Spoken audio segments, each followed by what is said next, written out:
quem... Porque a gente aqui, vocês sabem que a gente fura a bolha, a gente não tá falando só com cristão, não tá falando com quem já foi numa igreja, e muita gente pode se sentir interessado no assunto. E quando a gente fala 7 igrejas, a gente não tá falando de 7 igrejas, tipo, universal, não são igrejas atuais. O que são as 7 igrejas do Apocalipse que têm uma importância, né, na escritura? Eu queria saber, dar esse contexto inicial, assim, a gente vai falar do que exatamente? Bom, as 7 igrejas, elas existiam na província romana da Ásia, e elas de fato existiram, né, no primeiro século depois de Cristo. E ali, embora sejam igrejas físicas, locais, né, igrejas com realidades próprias, Jesus se dirige a ela, né, na verdade ao anjo da igreja, e com uma mensagem para cada uma delas, mensagem que pode ser absolutamente aplicável também aos nossos dias. Eu enxergo, né, as 7 igrejas de 3 maneiras diferentes. A primeira é a maneira mais histórica, local, ou seja, existia de fato 7 igrejas, cada uma delas mencionada, nomeada, e nós vamos falar sobre isso, com as suas realidades, com os seus defeitos e qualidades. Segundo approach, né, segunda abordagem, é uma abordagem mais simbólica, porque na verdade naquele tempo já havia mais de 100 igrejas na Ásia Menor, que era o lugar onde as 7 igrejas estão hoje na Turquia. Mas por que 7? Porque 7 nas escrituras, e sobretudo em Apocalipse, é um número que fala de plenitude. Então, no Apocalipse você vê muitos 7, né? Você tem 7 igrejas, 7 anjos, 7 candelabros, tem muitos 7. Porque o 7 é um número que representa a totalidade, a plenitude. Então, eu acredito que seja também uma mensagem de Cristo a toda a igreja, de todas as épocas, e também dos nossos dias. Ou seja, as mensagens que foram endereçadas a essas igrejas podem se aplicar a nós hoje. A gente vai ver como elas realmente se aplicam. A gente está falando então do Apocalipse, basicamente? Ou essas 7 igrejas não, são citadas? Está dentro do Apocalipse, só que é uma primeira parte do livro, não é o livro como um todo. Entendi. E a terceira maneira de enxergar é uma maneira também histórica, na medida que cada uma destas igrejas, mas eu diria que ela é profética, representa uma época da igreja de Cristo, da história.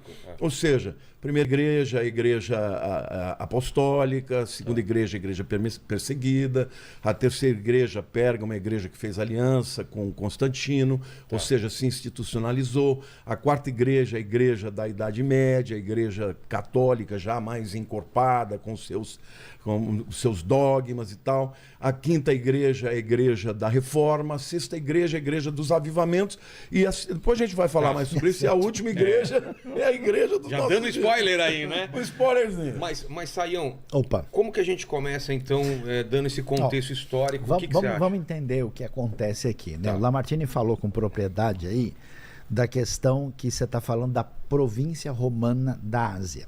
Para entender o que acontece, a gente vai ter que lembrar do livro de Atos, porque o apóstolo Paulo, ele concentra a grande parte das suas viagens missionárias ali. Por exemplo, uma das 7 igrejas é Éfeso.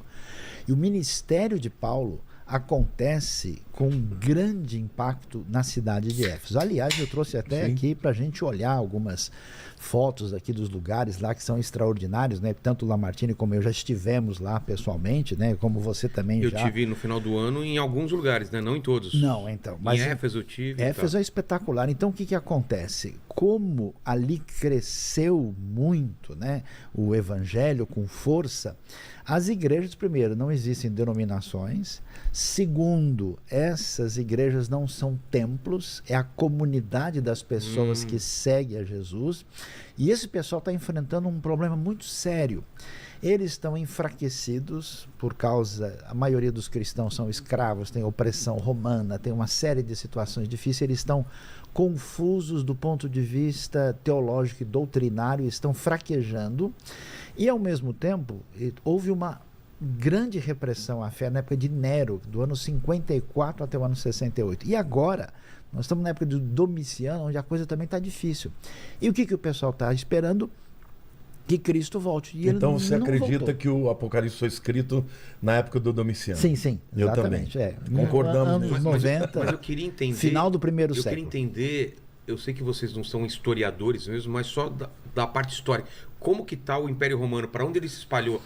Se a gente olhasse no mapa, para onde se estende o Império Romano? Ele vai desde a Lusitânia, em Portugal, passando pelo norte da África e vai até a Norte da África, fronteira. onde é o Egito, Marrocos, Tunísia, Egito, Nossa, Argélia, então, Líbia. Enorme. É maior do que o Brasil. Tá. Ele Muito acompanhava até as Ilhas Britânicas, né? Na verdade, o auge foi na época de Adriano, no ano 135.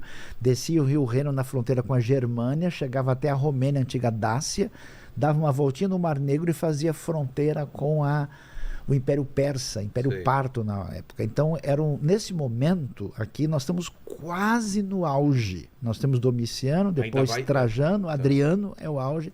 Então, Roma, assim, está arrebentando a boca do balão, Então, vamos assim o dizer. Apocalipse é escrito nesse quase topo do auge. Quase Exatamente. topo. Tá. E aí Então, o pessoal está desesperado, né? Quer dizer, como é que... O que está acontecendo? E havia naquele tempo também muito do culto ao imperador, né? Em algumas das igrejas a gente vai ver claramente isso. ele como um deus? Ele como Deus. é? O Sim. primeiro a receber essa honra, vamos dizer assim, uma cerimônia chamada de apoteose, né? Apoteose é da parte de Deus. A divinização foi o César Augusto. Antes disso, não. Mas a partir daí, eles passaram a ser adorados como deuses. Como em alguns seres- lugares, eles exigiam que esse É culto era mesmo? Sim, sim. Com imagens dele e tudo Claro, um mais? status. E é lei. Era lei. Era Quem não lei? adorasse Sim. era perseguido e até morto, O entendeu? problema dos cristãos e dos judeus é que todo mundo baixa a cabeça e não tem problema com isso. Então, desde César Augusto, depois passando por Tibério, Calígula, Nero e prosseguindo Todo mundo aceitava, menos os judeus e os cristãos. E os cristãos. E aí esse pessoal Aí é o quê? um problema. Esse E pessoal é num inimigo primeiro do momento Estado. eles acreditavam que na verdade era a mesma coisa, né? Como assim? Judeus e cristãos, pra- porque os a grande romanos- maior parte dos judeus, E, na dos verdade, cristãos eram judeus. inicialmente Mas era. depois É. começou a se espalhar. a dividir, a ficar claro. E era Né? Em um perigo. Antioquia foi o primeiro lugar onde os cristãos foram chamados de cristãos. Ah, é? Eles perceberam que de fato Antioquia havia... da Síria. Antioquia da Síria, claro. Porque tem a da Psídia Não tinha, também. não tinha esse termo cristão até Não, então. Novo Testamento só aparece 3 vezes. É. Como que eram chamados? Judeus ou... Os do caminho. É, Os do o caminho. Nazareno. Nazarenos. Olha só.